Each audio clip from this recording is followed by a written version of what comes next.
This is Teachers Talk Radio, and you are listening live. This is Teachers Talk Radio, and you're listening to the Sunday Twilight Show with Maud. It is 5 p.m. on Sunday, the 30th of April 2023, and you can join me using the chat function. We can discuss today's topic, which is, what does OFSTED stand for? Welcome! This is Teachers Talk Radio, and you are listening live. Tune in live at ttradio.org, or to join in the conversation, download the Podbean app and search Teachers Talk Radio. Follow the hashtag TTRadio. Tune in, talk it out with Teachers Talk Radio.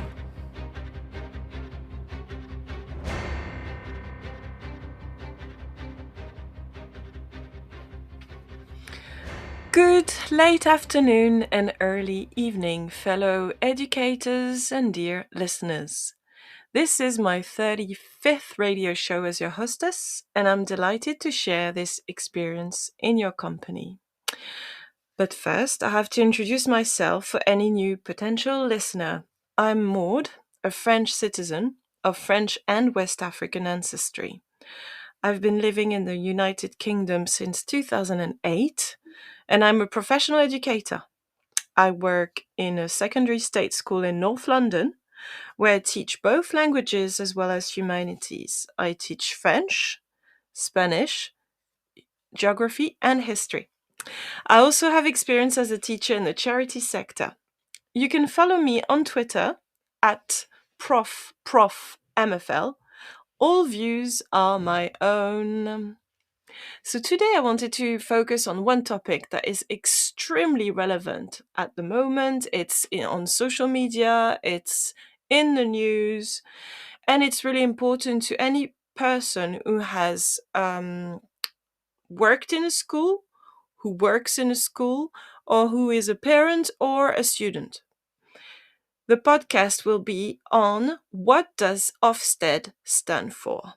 So this is mostly relevant to parents, students, people who work in the education sector, and anyone who is curious and savvy and wants to know more about schools as an institution in the UK. So, as usual, you know me by now. I am a linguist and I love words, and I like to know which words I'm using and where they come from and who invented them. So, Ofsted has become almost a word, and it's synonymous with inspection of schools in the United Kingdom. But it's an acronym, so its letters correspond to the Office for Standards in Education, Children's Services and Skill. So, Ofsted. Now, who created Ofsted is another important question we need to explain today. And it's simple. Ofsted was created by a government, a Tory government, and its head was John Major at the time. He was Prime Minister in the United Kingdom in the 90s.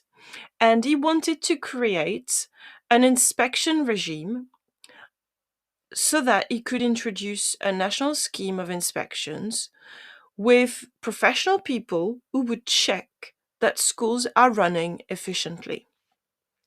To do so, there was a law passed entitled the Education Schools Act in 1992. And the purpose was to organize a group of professionals who would supervise the inspection of state-funded schools in the country. And as well as supervise and inspect, they would publish a report that would be available to all, and that would be for the benefit of schools, parents, and government. So that was the decision made by John Major in 1992. Now, for those who are lucky to be younger than me, who is John Major? Well, John Major is a British politician. He served as a prime minister in the United Kingdom from November 1990 to May 1997. He was the leader of the Conservative Party from November 1990 until June 1997. He is in his 80s now, so he's no longer a politician. He's a former politician. He has retired. He can still be interviewed by journalists, and he's happy to give his opinion on political matters, but he's not active anymore. He was born in 1943, so he's definitely a baby boomer, although, I mean, he's a World War II generation, a baby. So definitely someone from the previous century in his experience, education, and in his views, you could argue. So John Major was married to Norma Major, and he was Shadow Secretary of State for Foreign, Commonwealth and Development Affairs under Margaret Thatcher. He's got 2 children, and he was educated at the Rutledge School from 1954 to 1959. So this is who John Major is. Now, abroad, he was famous for being obviously a Tory prime minister and having a mop of very white hair and a moustache at one point. Now, he created OFSTED. OFSTED is, since 1992, a non-ministerial department of His Majesty's government, and OFSTED reports to Parliament. It is only responsible for inspecting schools, but it also does inspect different institutions such as nurseries, primary schools, secondary schools, and also state schools as well as independent schools. So if you work in a private school, you can be inspected by Ofsted. If you are also a childminder registered to the local authority, you might be inspected by Ofsted in your own home. So Ofsted is involved in any institution that deals with children. As I said, it was created in 1992, which is quite a long time ago.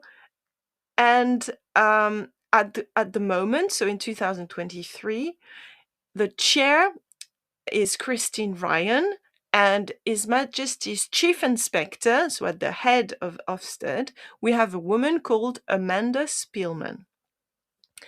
Now, because it is a non-ministerial department of the government, it has an annual budget which is open to the public. You can find the information. It's available online. Now, I can tell you what's the annual budget. It was £168 million a year from 2013 to 2014, and the latest figure I could find was 130 million from 2018 2019. I haven't got figures for more recent years. So it's quite a substantial amount of money, and it is spending its money on other things, employing 1,275 members of staff.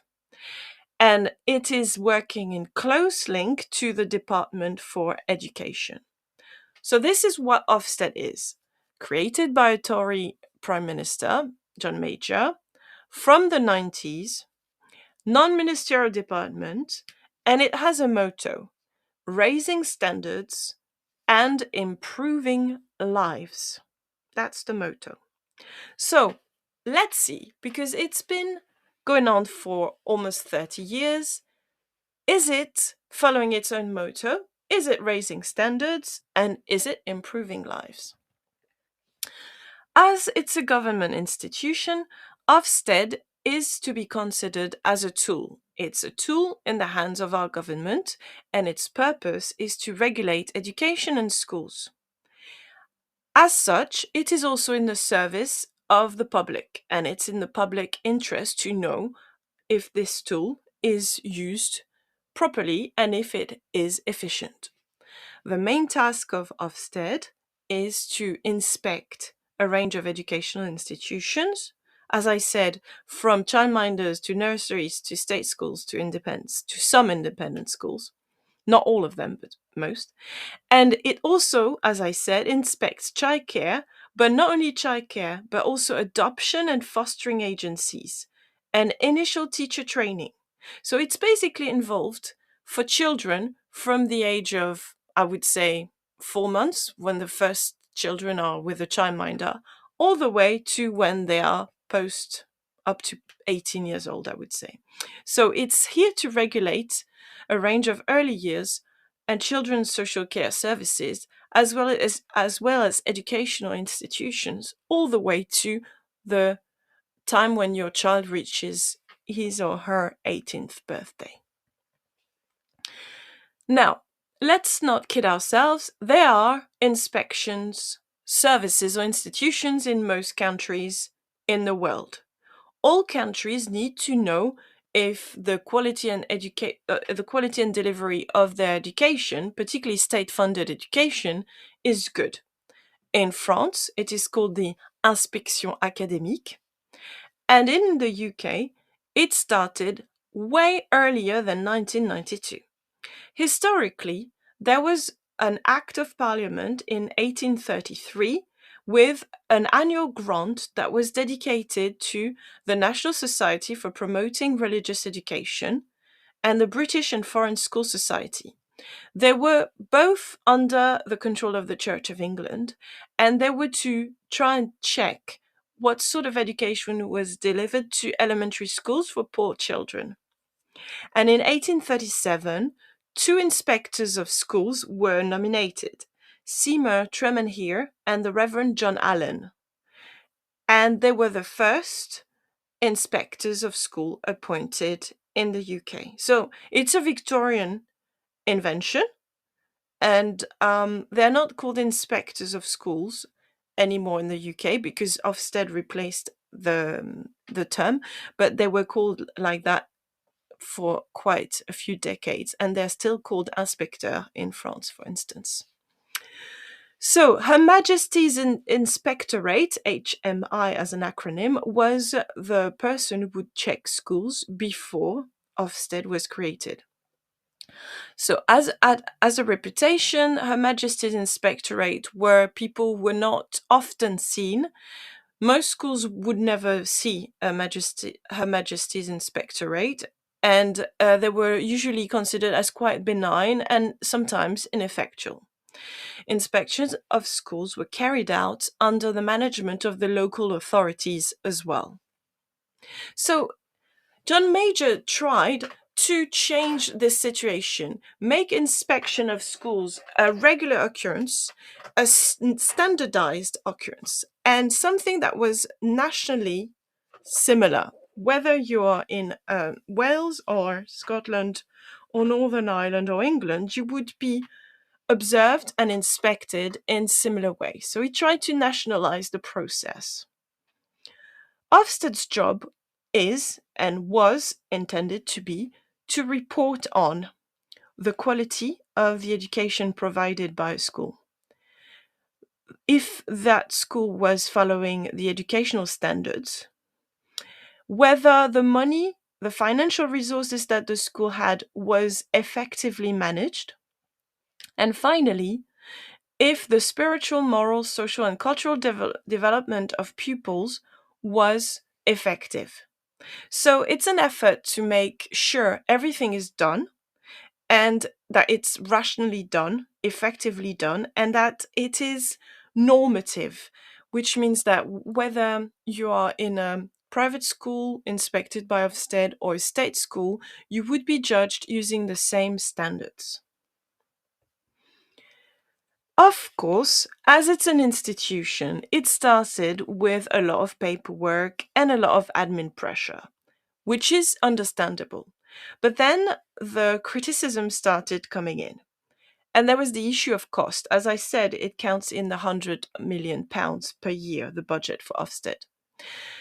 There was detractors as soon as Ofsted was created in 1992.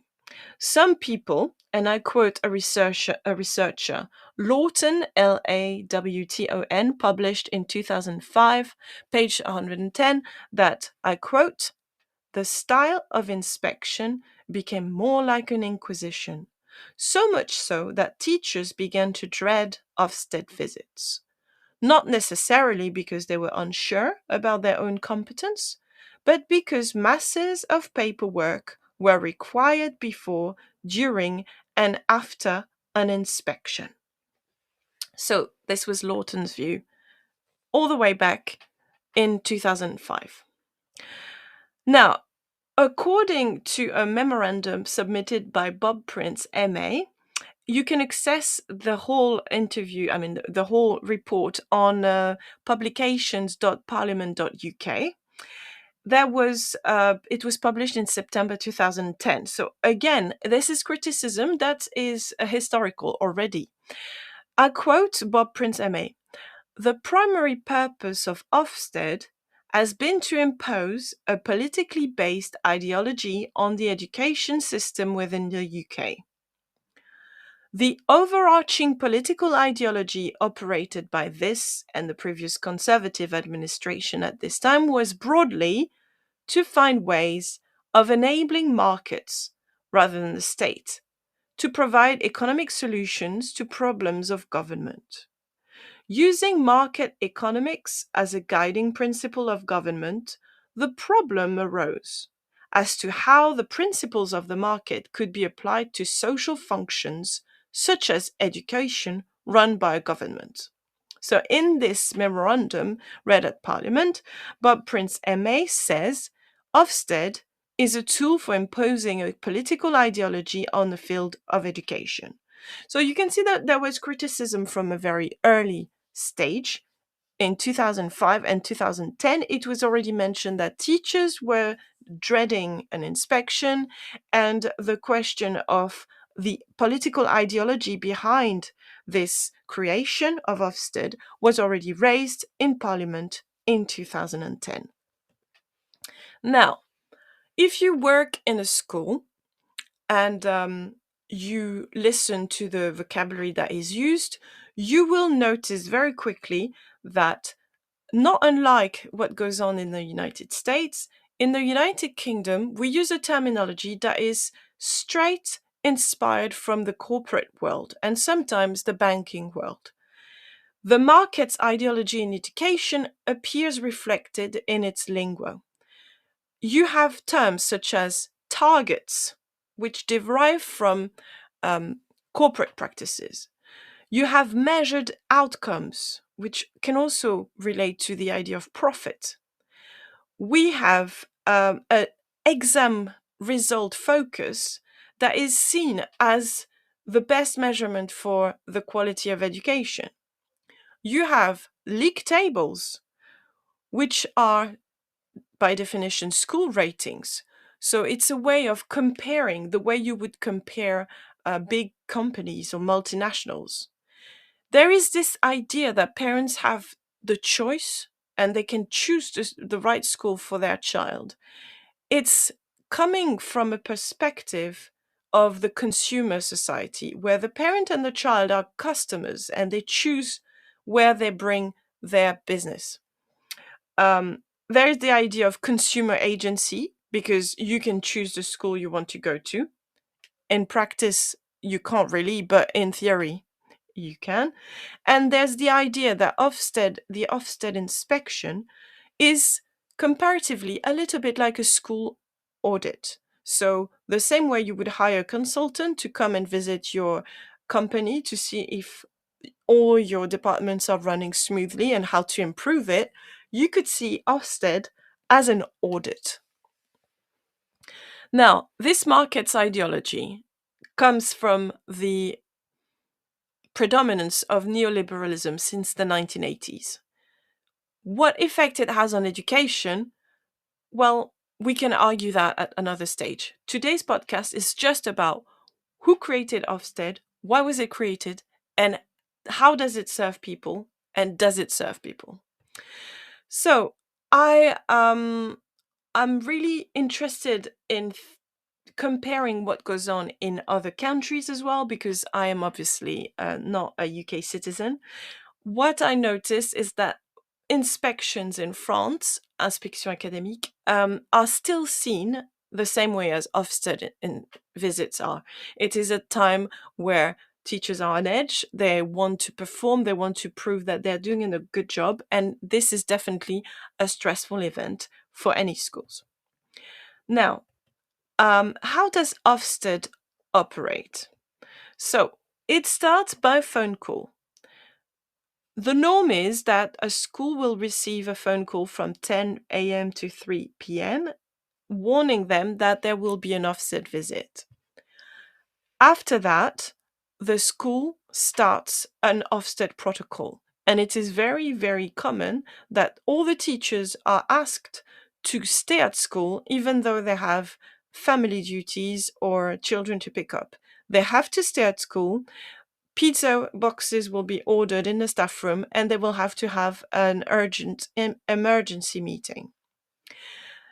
All the teachers will be reminded what they're supposed to do the day following because it's an OFSTED visit. And there will be some departments that will have to endure a deep dive, which means just a very intense inspection. On the day of the visit, the OFSTED inspectors come in the morning. There are usually 2 or 3 if it's a big school. If it's just a nursery, there's just one inspector. And I assume if you are a childcare provider in your own home, it would be just one member of OFSTED visiting your house. During their visit, the members of SLT, so very often the head teacher or the vice principal, will walk the inspectors all over the school to show them the buildings. The inspectors will have requested to see some lessons, so they will observe lessons for no longer than 10 or 20 minutes at a time. And at times they will ask to speak to children on their own. So the inspector will be given a classroom where they can interview the children. Then they will have successive meetings with the head of some departments that they want to talk to. And they will also have meetings with the vice principal and the head teachers. They will talk to the pastoral team and check if all the safeguarding is done properly. This inspection should last 2 days in big schools and only 1 in smaller institutions. At the end of the 2 days, there's a final meeting in the head teacher's office where the inspectors tell them what they've seen as a summary and what sort of grade they should expect. And after that, they go back to OFSTED and a report will be published a few weeks down the line. There will be a grade given to each school, and there's only 3 marks. There is requires improvement, there is good, and there's outstanding. Every parent who has a child in the school will receive a link by email for a survey. It depends on the school ethos, on the local community, but it is not uncommon to have very low answers in numbers. In some schools, they would get 50% of the parents answering the survey. In some schools, much less. It depends. But the parents are offered a survey where they can voice their opinion of the school and on the school. Now, as I said, when it's a small institution, a small nursery, it's just 1 day of visit. And when it's a bigger school, it's 2 days. And the number of inspector can go from 1 to 3. If you check on the OFSTED website, you will see that inspecting maintained schools and academies is done following a framework that is very clear and specific, and all the guidance is available online. There is a leaflet you can go through for maintained schools, if it's a state school, for instance. And this guidance explains exactly what the inspectors are going to do. The inspectors of OFSTED are going to look at the overall effectiveness of education in the school, the quality of education. They will look at students' behavior and attitudes. They will look at personal development. What do the children have access to, which is not just directly the curriculum. And they would look at leadership and management and explore how the school functions, how the leadership and the teachers are working, collaborating together to make sure that education is working. Now, whenever an Ofsted inspector comes to a school, they have access to everything. They are supposed to receive very clear paperwork. And this is, I guess, why there was criticism of the amount of paperwork that this entails. But to me, it's essential that the paperwork is transparently done so that we can access the data. So it's a list of staff, it's who works on site, a map of the building, it's the Wi-Fi so that the inspectors can use the Wi-Fi. This is all just basic. Then it's the school timetable, um, and then strategic documents that are about the school. Some of it might be confidential. So the inspectors want to know the longer term vision for the school. They want to have the trust strategy if there's a trust involved. They want to have access to meetings, minutes of meetings, data about the students. They want minutes of the board meetings. They want the school to provide evidence that it has worked on self evaluation and data collection. They want to know how behavior is recorded and what's done when there's issues with behavior. The inspectors are going to look at attendance. Are there groups of children who are missing school time? Is school attendance an issue? They want to know how many students are on roll or off roll, how many students are struggling with schooling. They want to know why kids can be excluded and suspended, and they want to know how much we use the internal isolation systems.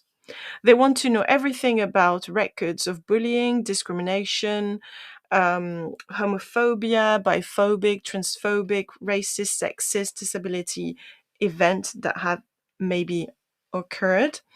And they want to have access to anything about restrictive physical intervention, and they want to know if there's issues of allegations against staff. So basically, a lot of paperwork that shows that the school is recording data and collecting it efficiently, but also that the school is proactive in improving itself. Now, as I said, the lead inspector is usually meeting the head teacher in that meeting, and they walk around the school and they can ask questions. It is really important that everything is obviously rehearsed and prepared. So this add a layer of difficulty for anyone who works in the school. The head teacher needs to know that all the departments have their systems in place, and that if they say, "Can I see the attendance data?" or "Can I see the curriculum strategy for for the maths department?" that it's easily accessible at the drop of a hat if the head teacher needs the data.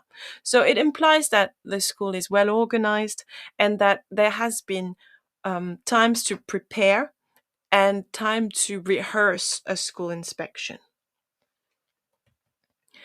At the final feedback meeting between the inspectors and the head teachers, they will tell them what sort of grade they can expect. And the head teacher will be allowed to discuss the grade if he disagrees or she disagrees.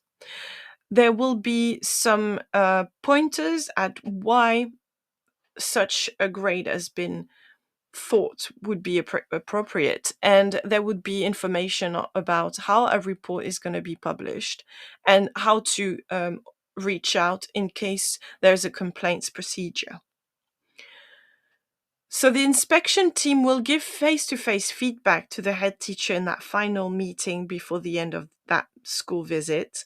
And this is a tricky moment for a head teacher if they feel that their school's grade is not as high as they expected it to be.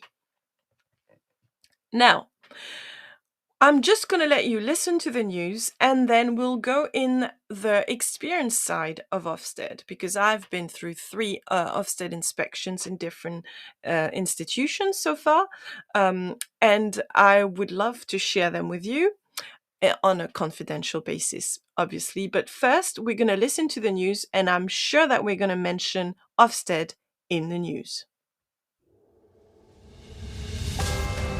This is Teachers Talk Radio, and this is Teachers Talk Radio News.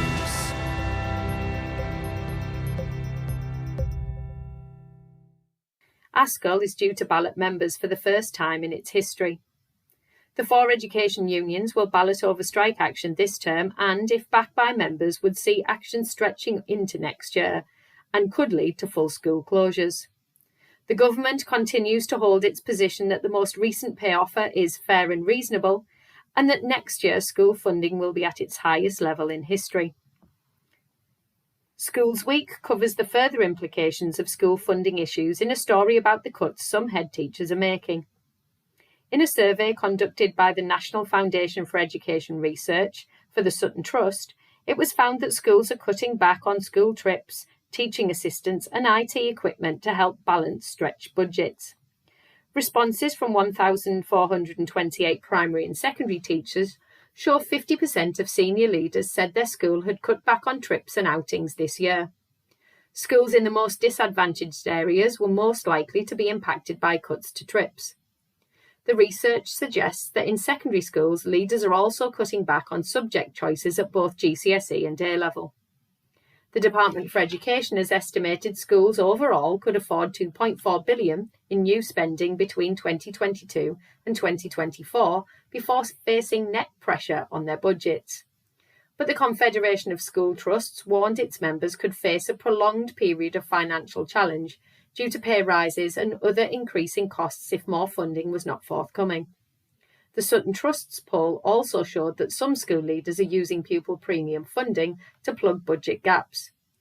The report also underlines the issue of recruitment into the sector, with the NFER predicting that the DFE will again miss its recruitment into initial teacher training target this year. Meanwhile, the TES focused on a DFE funding rule change to help schools hit by falling pupil numbers due to a decline in birth rate. Schools that are not rated good or outstanding will be eligible for additional funding. Other changes will be introduced from 2024 to 25, and councils will set expectations around the minimum funding they must provide to support schools with significant increases in pupil numbers. Schools with more than one site will also receive extra funding where they need to duplicate services over multiple sites. Falling birth rates mean there are projected to be 500,000 fewer pupils in English state nurseries and primaries in 2028 compared with 2022. Nurseryworld.co.uk reports on the findings of its recent survey into staff wellbeing around OFSTED inspections. In the article on its website, it reports that over 3,000 owners, managers and staff responded to questions around mental health and well-being and the impact of inspections. Many responded that they felt increased stress and anxiety in the run-up to an inspection, with many having sleepless nights and some suffering from panic attacks and depression. The possibility of losing funding, should a setting be judged inadequate, was also mentioned. Full details of the survey can be found on the Nursery World website. The Guardian reports that a record figure of £4.8 billion interest has been added to student debt in Britain last year. The government has more than doubled the amount of money it makes from charging interest on student loans as graduates face borrowing costs of almost twice the rate set by the Bank of England. The Office for National Statistics said the accrued interest had doubled from £2.3 billion in the previous year. The forecast average debt among the cohort of students who started their course in 2021 and 22 is £45,800 when they complete their course. Finally, the Morning Star in Scotland reports that increased spending per school pupil is failing to deliver improved outcomes. Spending per pupil has risen to £8,500 in Scotland, compared with around £7,200 across England, Wales and Northern Ireland. But attainment in Scotland is not on a similarly rising trajectory. Research by the Institute for Fiscal Studies shows that despite having the highest spending per pupil across the UK for a long period, test scores in reading, maths and science have either stayed the same or have been going down. This has been your Teachers Talk Radio News with Jo Fox. This is 2 Minute Tech with Steve Woods, your tech briefing on Teachers Talk Radio. Hello, this week I'm going to attempt to explain in simple terms how the internet works. Let's take this tech briefing for example. I know every single one of you at some point have thought, how on earth can someone who makes a recording in one part of the world be broadcast globally to thousands of people and there be very few errors? I won't even go off when you go under a bridge. Although I did give Tom Rogers a lift once and can tell you he's so radio he stopped talking when I drove through the Mersey Tunnel. For the internet to work, a way of allowing people to simultaneously use the same cables had to be created. The traditional phone call method could not be used because this would limit the number of users. If computers made a dedicated connection like a phone call does, then there'd be a lot of waiting going on. Imagine if you had to wait in line for a download. You are 457th in the queue. Your download is important to us. Please listen to this monotonous music while you wait. It simply wouldn't catch on. So, what happens? Data is transmitted in a similar way to the postal system, just a lot quicker. Right now, this podcast is arriving on your device in a series of packets. Packets are really small chunks of data that can be sent from device to device via routers. Without getting too geeky on you, the host server gets a request from you and you press play. The request says, start sending me the packets of the audio chocolate you know as Steve Woods' tech briefing. And like chocolate, it's split into chunks. These chunks are given an address to get to, an address of where they came from, some other information like the type of file being sent, so your device knows which application to open it in, and a number, so the packets can be ordered and rebuilt when they arrive. These packets are directed over the internet by routers that use the address information to direct them, and then rebuilt by your device once they arrive. Because packets are so small and can be forwarded rapidly, lots of computers can send data at the same time and keep everybody connected. So next time you're using the internet, consider that what you're looking at has probably been split into thousands of packets, routed across the world and being rebuilt in a matter of milliseconds for you to enjoy. As always, if you have a tech question, why not send it to @TTRadioOfficial. I'm Steve Woods, and that was 2 Minute Tech. 2 Minute Tech with Steve Woods, your tech briefing on Teachers Talk Radio. Thank you for listening to the news, dear listener. So, we talked about the origins of OFSTED, created in 1992 by John Major, Tory Prime Minister of the time.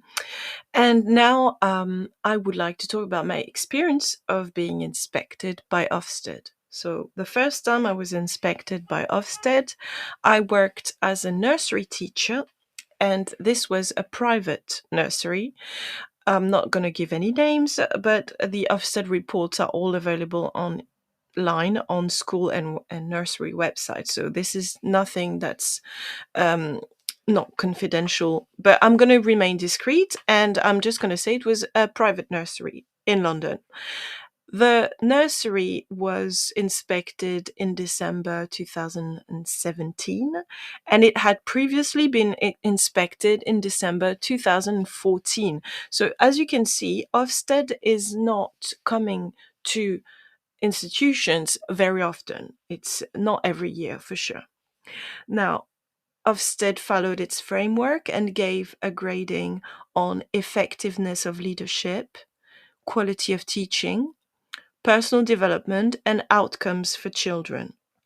Now, this private nursery was very well run, and we got outstanding on all aspects of the nursery. So outstanding leadership, outstanding teaching, outstanding personal development, and outstanding outcome for children.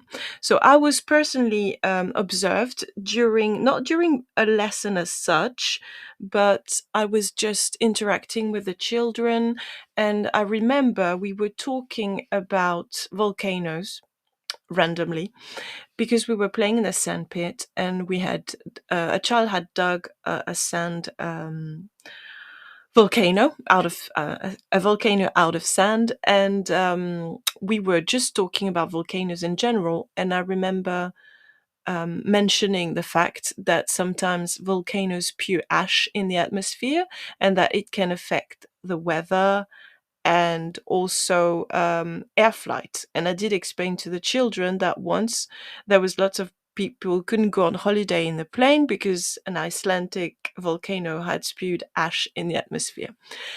And I remember the inspector noticed this, and she did praise us later on in her feedback to the head of the nursery, saying that she was really keen on seeing teachers using anecdotes in order to reinforce learning while interacting with children.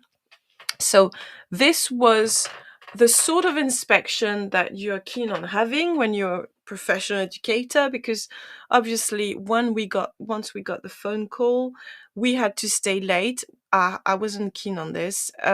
My view was that if you are going to be inspected, you should behave the same way as when you're not inspected. You should show what you honestly and truly do every day. But we still had to attend that extra meeting. So it meant that we had done our whole shift from 8 a.m. to 5 p.m. And then we had to come back from 7 to 9 to attend a meeting. It was much more a coaching type of meeting. The head of the nursery was telling us to just be strong and positive and do whatever we usually do, which was a bit of a pep talk, and it could have been done just over the phone for 5 minutes. But hey ho. So it was a good inspection in that sense.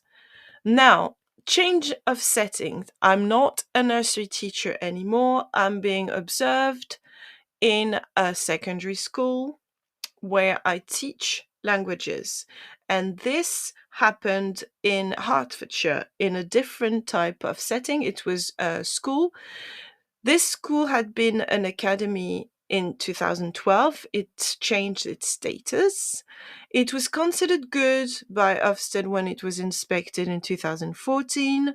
Then it had a series of years where it went in requires improvement, the lowest grade available, in 2017. And it's been considered as requires improvement since then. When I was working in that school, we got a monitoring visit. So a monitoring visit is a special sort of visit that Ofsted inspectors do. This happens once a year. If your school has a requires improvement status or grade, it means that Ofsted will come every year to check on how you're doing. And this monitoring visit happened in July 2021. Now, I was observed in one of my lessons. I was an NCT, so at the time I was a newly qualified teacher, and we got feedback from we had a deep dive, which is when you go really into a department and you evaluate the department, and we got quite some positive feedback on the quality of our teaching. So once more, my direct experience with Ofsted inspectors was pretty positive. Professional people, polite but not friendly, who are asking very adequate questions and are trying to get an idea of the school and its progress. Now, in the report that was published following this July visit, and the report was published a bit later in September, it said, and I quote, "Leaders and those responsible for governance are not taking effective action in order for the school to become a good school." So this school I used to work at has been requires improvement since 2017 and is still not. And then it got inspected again in 2022, and it's still not able to shed this status. But the impression I was given by the report corroborated my feeling and my experience as a teacher when I worked there, is that there was a big leadership issue. Issues with communication, issue with self-evaluation and self-awareness coming from that leadership in that particular school. So again, my experience with Ofsted in that school setting was that the report was highlighting things that I had experienced, and that was pretty much an accurate report. My third experience with Ofsted was in my current school, which we received a visit in January 2022, just last year, and it was over 2 days. We were observed following the same framework, so quality of education, behavior and attitudes, personal development, leadership and management. And our school had never been inspected before. So that was the first time we were inspected by OFSTED. So I can tell you the grades we had. For quality of education, we had good. Behavior we had requires improvement. For personal development, we had good again. And then leadership and management, we had requires improvement. And once more, you're going to think I'm doing a podcast to praise Ofsted. I'm not. I'm just trying to be objective. And once more, I have to say I agree with the report that is published. There is some very accurate analysis of deep issues we face in our school, and I think the report highlights them. Now, you are going to ask me, so what was the overall grade that your current school got after that 2020 to 2022 inspection? Well, out of good requires improvement, good and requires improvement, our overall grade was requires improvement. So the general assessment was pretty harsh, although the basis of the assessment were sound, I would say, if I had to be objective. Now, this is my experience as a teacher. When I'm in the front line and I'm being observed, and I can also see what goes on behind the curtains. Now, as a parent, it's different. And I'm also a parent. I have children who've been through primary school and are now in secondary school, one in a private institution, one in a state school. So my experience as a parent is that the Ofsted inspections can be very far between. For instance, in my children's primary school, they were rated outstanding in 2015 and they haven't been inspected since. So it's a long time without checking if the school is still outstanding. It is a common practice by Ofsted to not check schools that are outstanding as regularly as schools that are good, and there is no system like for schools who are on a requires improvement status, because these have to be monitored yearly.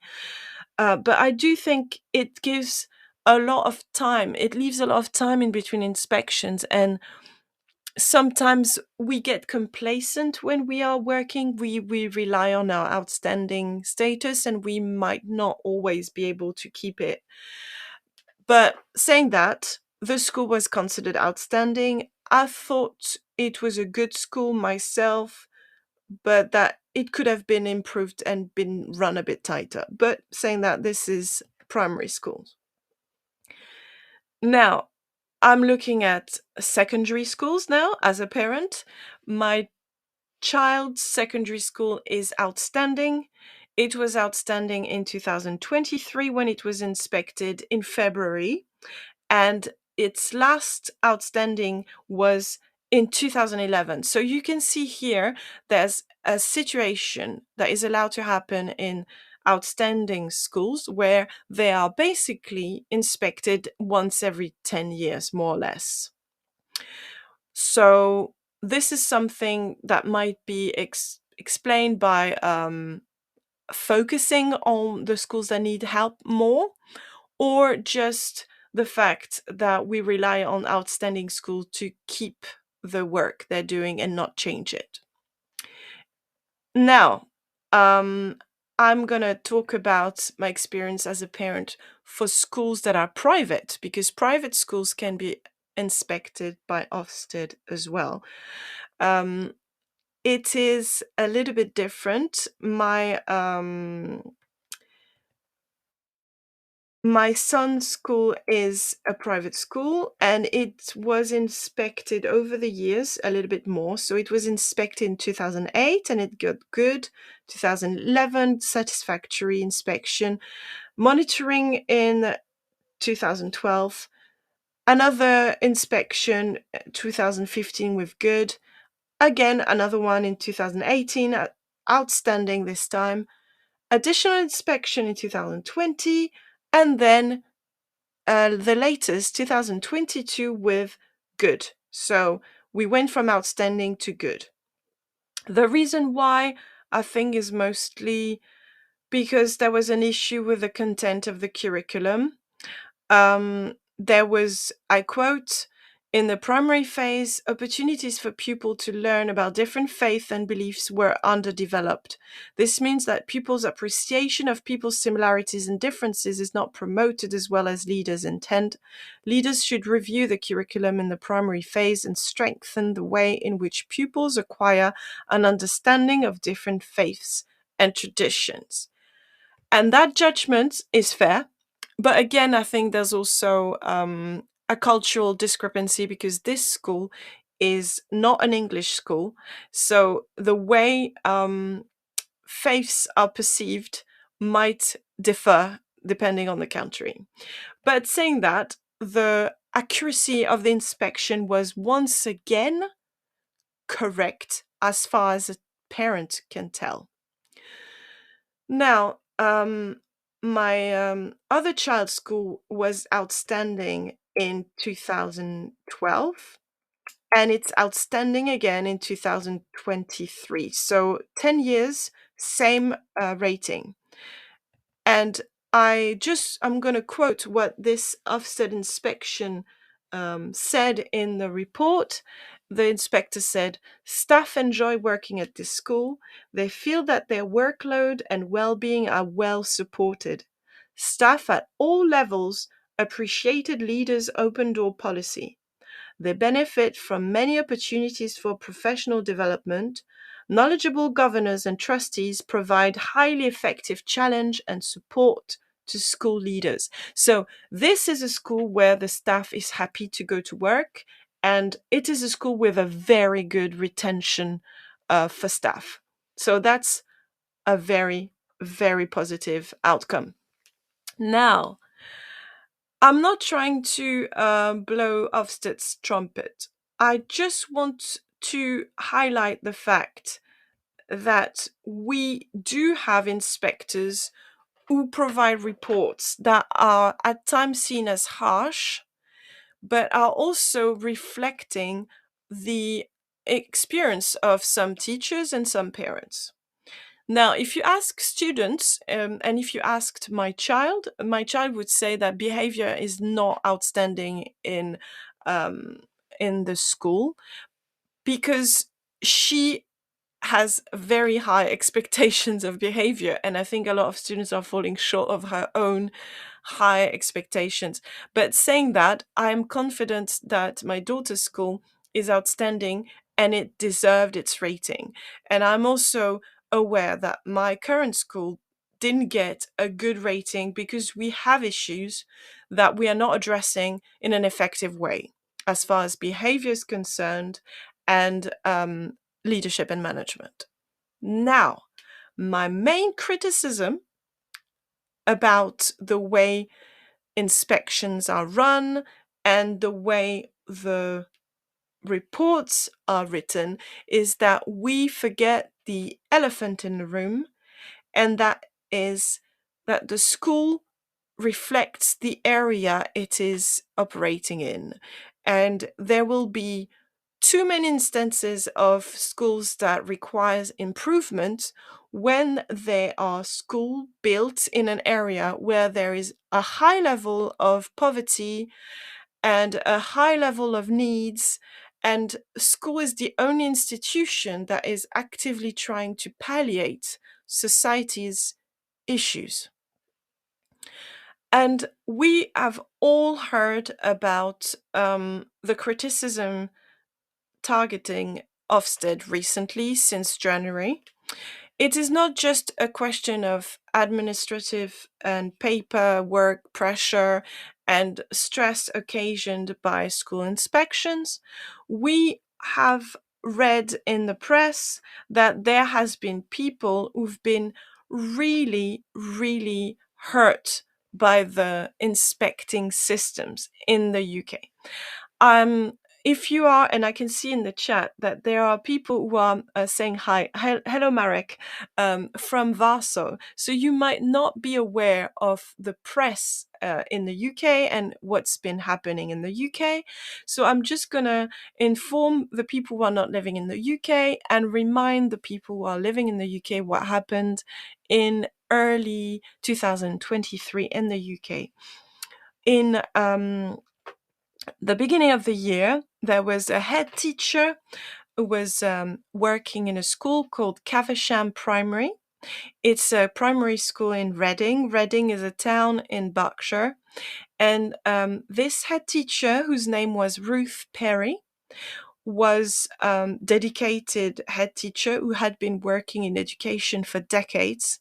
And Ruth Perry was a head teacher who got through an OFSTED inspection. So she was visited in her school, and she was told at the end of the visit in that inspector / head teacher meeting, the last meeting of the day, that her school would not receive a good grade this time and that it would go into requires improvement. So she saw her school going from outstanding, which is the highest rating, to the lowest possible in the Ofsted scale.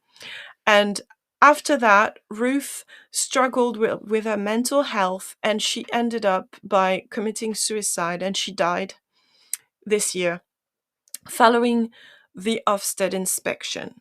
So this has been in the news in the UK, and on social media there's been a Twitter storm with teachers and head teachers who have raised the alarm bell, saying that the weight and the pressures they're under is having detrimental effect on their well-being since COVID happened as well, because head teachers are struggling with workload, but also with the aftermath of the pandemic. We have more people in poverty in the UK. We have 4 million children who live in poverty, who have who haven't got access to good, nutritious food, who haven't got money to pay for their uniforms. At the same time, head teachers have had their budgets frozen in time since 2010. There's a huge amount of increase in energy bills. Some schools can't afford to pay for the heating bills for the students. So there's financial pressures, mental health pressures, and then poverty pressures on the staff. And we have reached a level of distress that led to someone losing their lives at work after an inspection. So Ruth Perry's family is very active on social media. And yesterday, there was Julia Waters, or I should say on Friday. Julia Waters is Ruth Perry's sister. So she lost her sister at the beginning of the year through suicide, which is a very, very difficult death to mourn. Suicide is a death that makes people feel guilty. They feel like they weren't there to help their loved ones, and they have to deal with anger, guilt. It's a very difficult process, mourning death by suicide. So Julia Waters has chosen to protect other people from the difficulties of working as a head teacher, and she has addressed the trade union for head teachers, which is the NAHT. There was a conference in Telford, Shropshire, on Saturday, so yesterday, the 29th of April. And I'm going to quote some of Julia Waters' speech. I couldn't get my hands on the whole speech, but I got some extract from different newspapers that related her words.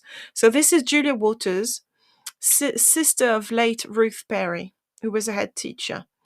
So she talks about what I would call the dark side of OFSTED. We all know parents deserve better than misleading, dangerous single-word judgments. So stop promoting them. We had to speak out because we want no other family to experience the pain that we have felt. We had to speak out because a terrible injustice has been done to my sister Ruth. Ruth was not an inadequate head teacher. We had to speak out because Ruth was not the first head teacher to take her own life after an OFSTED inspection. Julie Waters added to that speech, "Take down your banners and write to parents to tell them that you're doing this and why you're doing it. Stop promoting them." She means OFSTED when she says them. And how many of you in this room serve as OFSTED inspectors as well as being head teachers? So in that speech, you can hear the pain that Julie Waters is experiencing, and you can hear the rage. It's bubbling underneath every word. Julie Waters is a woman on a mission, and she wants to destroy OFSTED because she believes strongly, and she's advocating for people to believe the same, that OFSTED is responsible for the death of her sister, Ruth. Now, this is a very difficult situation because, as I explained, OFSTED is supposed to inspect school. So it's a tool from the government. It's a way of making sure schools are following the government's ideology, but also prerequisite. So if you want to be a professional teacher or head teacher, you are supposed, as it's your requirement, you're supposed to follow some standards. Now, the problem is that the world we live in has changed massively in the last couple of years because we've had a pandemic.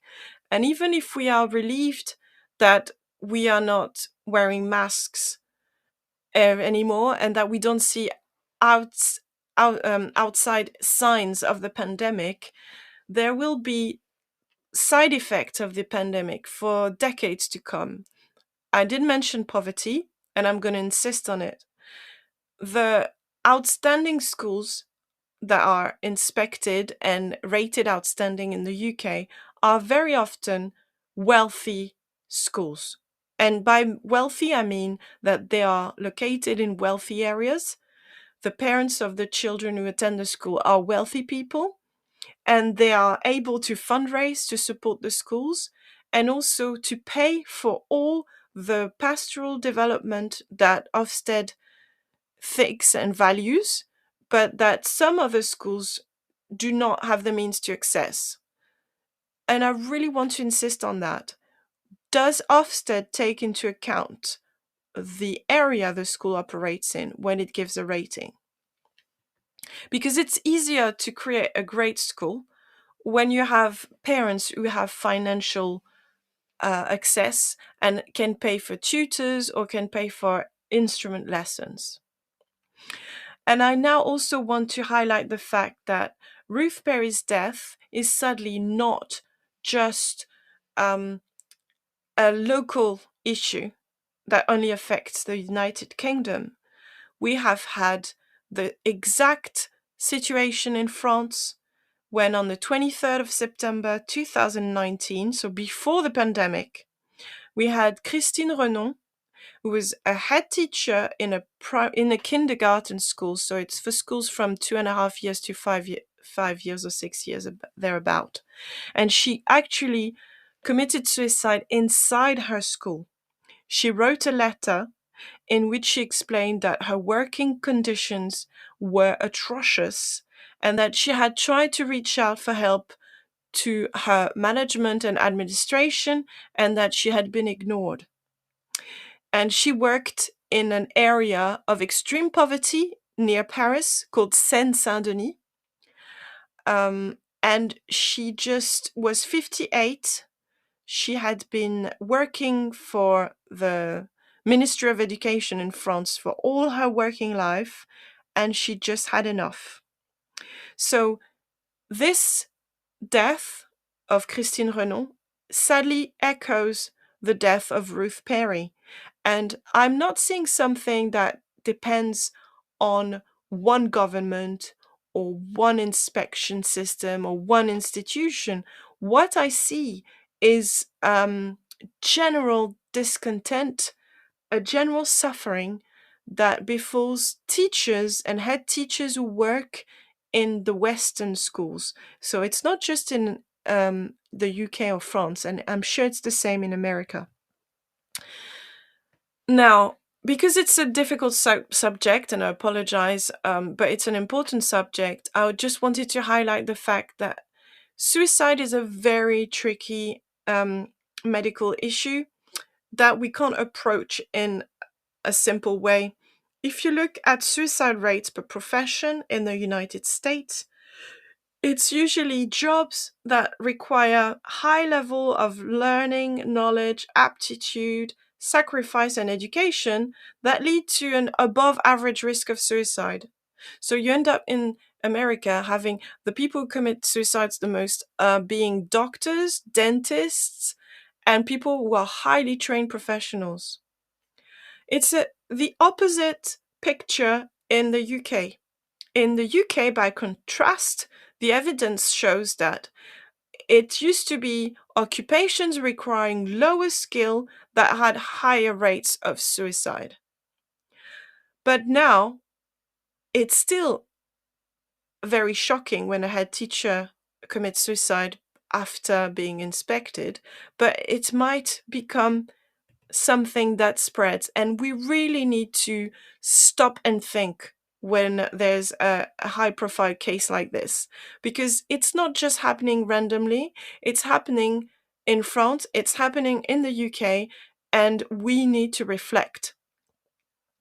Suicide is one of the leading causes of death in people aged 20 to 64 in England. So it kills more than COVID, and yet we don't seem to put many measures to stop it. Remember, suicide is the biggest killer of young people from 20 to 34. It's the biggest killer of men. More than drugs, car crashes, it's suicide that kills our young men. And in England and Wales, there were 18,998 deaths caused by suicide between 2011 to 2015. So it's a matter of health, and it's a matter of the NHS and of everybody to prevent suicides. Suicide risk in education workers used to be very low. And yet, again, alarm bells should be ringing all over the country. Crisis Charity is reporting a surge in school teachers at risk. I quote from an article published online: "Poor children are a particular source of distress for educators. It hits teachers in a way that little else does." So the charity Crisis is running a free 24/7 helpline open to anyone in the education workforce, and it has received more than 9,000 calls last financial year. Out of these 9,000 calls, there were 741 people, professional educators in the UK, who were clinically assessed as a risk of suicide. That's 700 families that could be affected by the death of a loved one in the UK because they work in a school and their mental health is in decline. And this is a rise of 23% from the year before. So if you want to look at the figures, check the Crisis Charity website. This is very, very worrying. It's a worrying trend that we need to address on a national level, and I would say international level. Because Christine Renon and Ruth Perry, it's the same fight. We need to protect our head teachers. There was a conference recently, and Evelyn Ford, who is head of Copt Hall School in North London, she said that at one point in her career, She has reached something she never expected to reach. She had to call for an ambulance while she was at work because she had a member of staff who was suicidal at work. And she quotes and she said, "My member of staff said I might take these pills."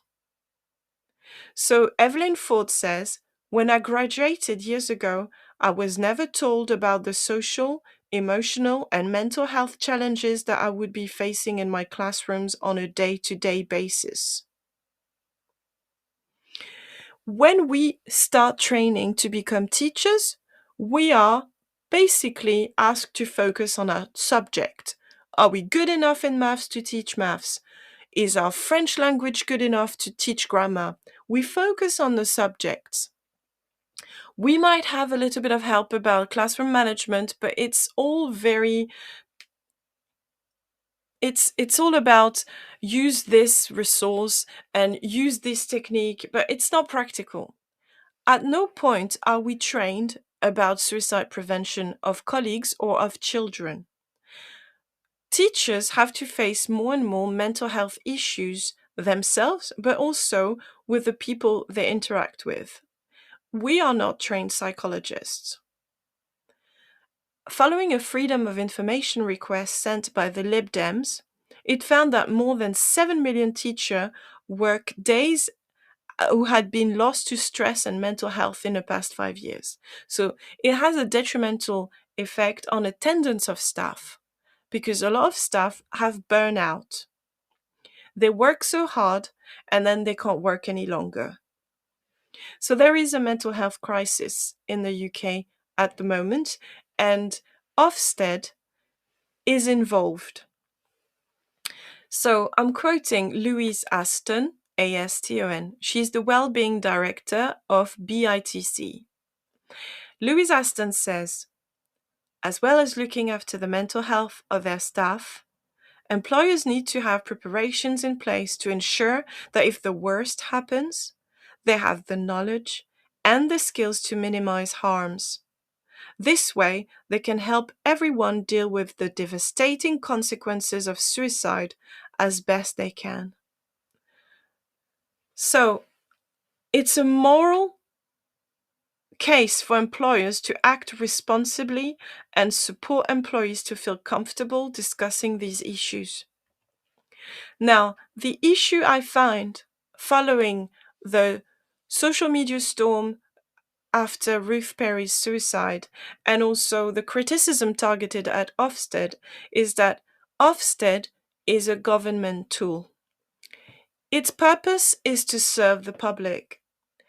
There is nothing that can justify the death of a professional, dedicated, hardworking head teacher. We should not let anyone else be at risk of committing suicide due to work stress. If you want to, if you're facing issues with suicide in your current job, please reach out. There are suicide prevention toolkit for employers, and there's also people who can support you in putting that in place in your school. So if you want more about prevention toolkit and postvention toolkit, contact Naomi Ramage on 020 3682 0132. It is important that professional educators have access to the resources to prevent suicide and also to deal with other members of staff and children who are facing death by suicide. Now, a lot of people are very angry at the moment. Emotions are running high. The same way as emotions ran high when Christine Renon committed suicide in 2019. My main question is, what does OFSTED stand for? We explained earlier that the acronym stands for something very clear. Let me read it for you again. So it's the Office for Standards in Education, Children's Services and Skills. Now, standards need to be very high in this country as far as education is concerned. But standards of care for members of staff need to be extremely high. If we have members of our workforce who are committing suicide under our watch, then our institution is not working. And if it's not working, what can we do to make it work? I'm advocating for an awareness today, and this is why I wanted to objectively talk about how OFSTED was created, why it was created, and how it operates. I have insisted on this accuracy I found in the reports in my professional experience and also as a parent. The grading that OFSTED used in the institutions I worked for was adequate in the sense that it reflected my experience as a worker in the school or as a parent in the school. Now, the issue is we live in different times, and mental health should be more important than league tables or than institutions. If a tool is broken, we stop using it and we buy a new one or we replace it.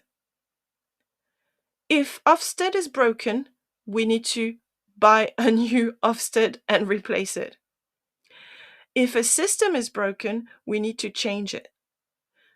In any case, reform is needed, and we need objective, accurate, empathetic people in leadership to proceed with that reform. I hope you found this analysis of OFSTED helpful. I hope you feel like you understand more about how OFSTED operates, and I'm hoping I highlighted the difficulties of experiencing an OFSTED visit, but also the long-lasting effects that they can have. I'm going to let you listen to the news one more time, and then we'll wrap it up. Thank you very much. This is Teachers Talk Radio, and this is Teachers Talk Radio News.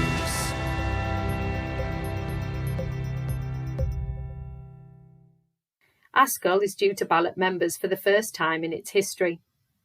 The 4 education unions will ballot over strike action this term and, if backed by members, would see action stretching into next year and could lead to full school closures.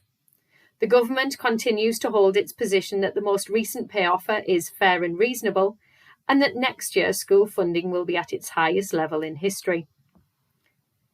Schools Week covers the further implications of school funding issues in a story about the cuts some head teachers are making. In a survey conducted by the National Foundation for Education Research for the Sutton Trust, it was found that schools are cutting back on school trips, teaching assistants and IT equipment to help balance stretched budgets. Responses from 1,428 primary and secondary teachers show 50% of senior leaders said their school had cut back on trips and outings this year. Schools in the most disadvantaged areas were most likely to be impacted by cuts to trips. The research suggests that in secondary schools, leaders are also cutting back on subject choices at both GCSE and A-level. The Department for Education has estimated schools overall could afford $2.4 billion in new spending between 2022 and 2024 before facing net pressure on their budgets. But the Confederation of School Trusts warned its members could face a prolonged period of financial challenge due to pay rises and other increasing costs if more funding was not forthcoming. The Sutton Trust's poll also showed that some school leaders are using pupil premium funding to plug budget gaps. The report also underlines the issue of recruitment into the sector, with the NFER predicting that the DFE will again miss its recruitment into initial teacher training target this year. Meanwhile, the TES focused on a DFE funding rule change to help schools hit by falling pupil numbers due to a decline in birth rate. Schools that are not rated good or outstanding will be eligible for additional funding. Other changes will be introduced from 2024 to 25, and councils will set expectations around the minimum funding they must provide to support schools with significant increases in pupil numbers. Schools with more than one site will also receive extra funding where they need to duplicate services over multiple sites. Falling birth rates mean there are projected to be 500,000 fewer pupils in English state nurseries and primaries in 2028 compared with 2022. Nurseryworld.co.uk reports on the findings of its recent survey into staff wellbeing around OFSTED inspections. In the article on its website, it reports that over 3,000 owners, managers and staff responded to questions around mental health and wellbeing and the impact of inspections. Many responded that they felt increased stress and anxiety in the run-up to an inspection, with many having sleepless nights and some suffering from panic attacks and depression. The possibility of losing funding, should a setting be judged inadequate, was also mentioned. Full details of the survey can be found on the Nursery World website. The Guardian reports that a record figure of £4.8 billion interest has been added to student debt in Britain last year.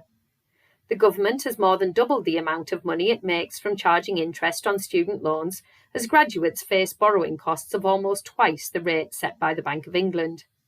The Office for National Statistics said the accrued interest had doubled from £2.3 billion in the previous year. The forecast average debt among the cohort of students who started their course in 2021 and 22 is £45,800 when they complete their course. Finally, the Morning Star in Scotland reports that increased spending per school pupil is failing to deliver improved outcomes. Spending per pupil has risen to £8,500 in Scotland, compared with around £7,200 across England, Wales and Northern Ireland. But attainment in Scotland is not on a similarly rising trajectory. Research by the Institute for Fiscal Studies shows that despite having the highest spending per pupil across the UK for a long period, test scores in reading, maths and science have either stayed the same or have been going down. This has been your Teachers Talk Radio News with Joe Fox. This is 2 Minute Tech with Steve Woods, your tech briefing on Teachers Talk Radio. Hello, this week I'm going to attempt to explain in simple terms how the internet works. Let's take this tech briefing for example. I know every single one of you at some point have thought, how on earth can someone who makes a recording in one part of the world be broadcast globally to thousands of people and there be very few errors? I won't even go off when you go under a bridge, although I did give Tom Rogers a lift once and can tell you he's so radio he stopped talking when I drove through the Mersey Tunnel. For the internet to work, a way of allowing people to simultaneously use the same cables had to be created. The traditional phone call method could not be used because this would limit the number of users. If computers made a dedicated connection like a phone call does, then there'd be a lot of waiting going on. Imagine if you had to wait in line for a download. You are 457th in the queue. Your download is important to us. Please listen to this monotonous music while you wait. It simply wouldn't catch on. So, what happens? Data is transmitted in a similar way to the postal system, just a lot quicker. Right now, this podcast is arriving on your device in a series of packets. Packets are really small chunks of data that can be sent from device to device via routers. Without getting too geeky on you, the host server gets a request from you when you press play. The request says, start sending me the packets of the audio chocolate you know as Steve Woods' tech briefing. And like chocolate,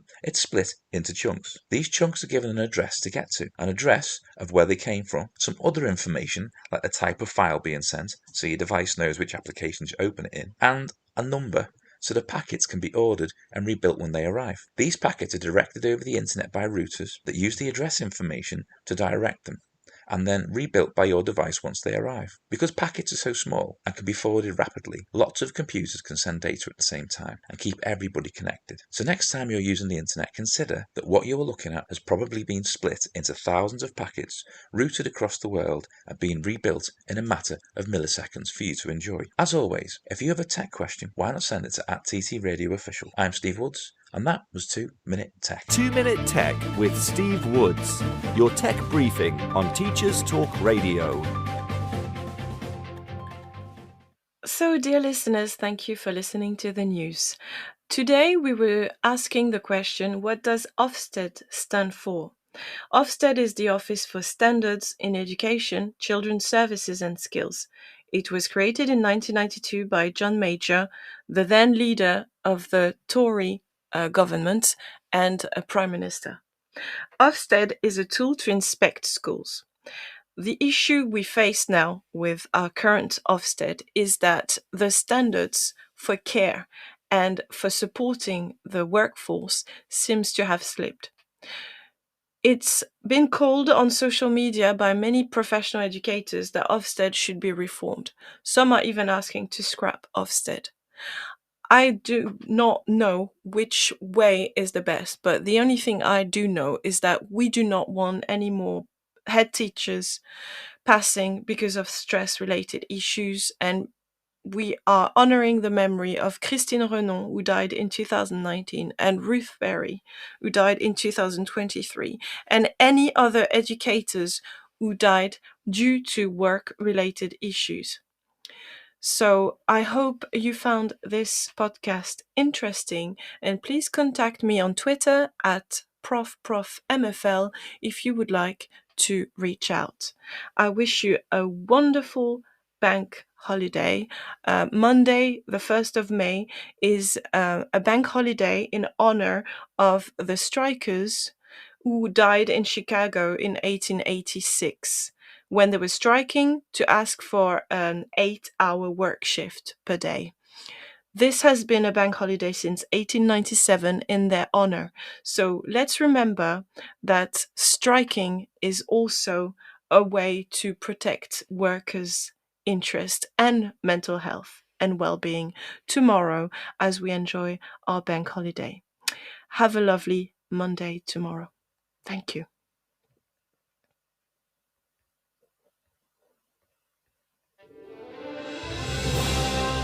You've been listening to Teachers Talk Radio. Tune in live and listen back at ttradio.org. We look forward to hearing from you next time on Teachers Talk Radio.